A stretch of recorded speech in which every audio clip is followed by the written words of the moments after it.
এ বদনা, তুই তো খুব জ্ঞানী। এমন একটা কবিতা ক যে কবিতার মধ্যে 64টা জেলার নাম আছে। ছন্দে সুরে বলছি আমি সকল জেলার নাম, তাল মেলাতে সবার আগে আসলো কুড়িগ্রাম।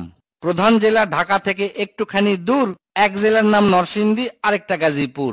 জয়পুরহাট ও লালমনিরহাট দুইটা জেলার নাম, রাজশাহীর নাম উজ্জ্বল করছে মিষ্টি স্বাদের আম। পাহাড় ঘেরা বান্দরবন ও সিলেট খাগড়াছড়ি, ময়মনসিংহের কিশোরগঞ্জে এই লেখকের বাড়ি।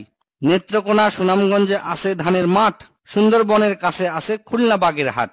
ভোলা এবং বরিশালে আছে অনেক নদী, পাবনায় আছে পাগলাগারদ, বগুড়ায় আছে দধি। পাশাপাশি দুইটা জেলা টাঙ্গাইল জামালপুর, আরো দুইটা জেলা হলো কুষ্টিয়া যশোর। মনের মতো একটা জেলার নাম তার মাগুরা, দন্তান্নতে নারায়ণগঞ্জ, নাটোর ও নওগাঁ।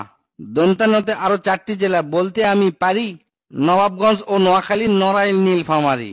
গঞ্জদিয়া মানিকগঞ্জ হয় আরো মুন্সীগঞ্জ, গোপালগঞ্জ হয়, হবিগঞ্জ হয় আরো সিরাজগঞ্জ। চাপাই নবাবগঞ্জ কিন্তু গঞ্জ দিয়া ভাই, এদের ছাড়া বাংলাদেশে আর কোনো গঞ্জ নাই। রংপুর আর রাঙ্গামাটির নামটা রঙে রাঙা, নামের জন্য আরো সুন্দর চাঁদপুর চুয়াডাঙ্গা। কক্সবাজার নামের জেলা আছে সাগরও পারে, পঞ্চগড়টা পড়ছে বন্ধু দেশের এক কিনারে। ফেনী জেলার নামটা মাত্র 2টা অক্ষর দিয়া, সবচেয়ে বেশি অক্ষর লাগে লিখতে ব্রাহ্মণবাড়িয়া।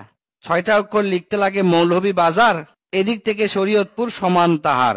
শেষের দিকে এসে দেখি বসছে পুরের মেলা, নামের শেষে পুর লাগানো অনেকগুলো জেলা। পুর দিয়ে ভাই শেরপুর আছে পিরোজপুর, মেহেরপুর ও মাদারীপুর, আরো দিনাজপুর। ফরিদপুর ও লক্ষ্মীপুর এই দুইটা জেলার সাথে পুরের পালা শেষ করিয়া গেলাম বরগুনাতে। আসার পথে কুমিল্লা ও ঝালকাঠি সহ ঘুরে এলাম রাজবাড়ী, তার সঙ্গে ঝিনাইদহ। গাইবান্ধার নাম বাদে থাকে আর মাত্র 1 হালি, তাদের মধ্যে একটা জেলার নাম পটুয়াখালী। এখন শুধু বাকি আছে 3টা জেলার নাম, এদের মধ্যে একটা জায়গা হইল চট্টগ্রাম। সাতক্ষীরায় আর ঠাকুরগাঁয়ে হইল এই কবিতার শেষ। এদের নিয়েই গড়া আমার সোনার বাংলাদেশ।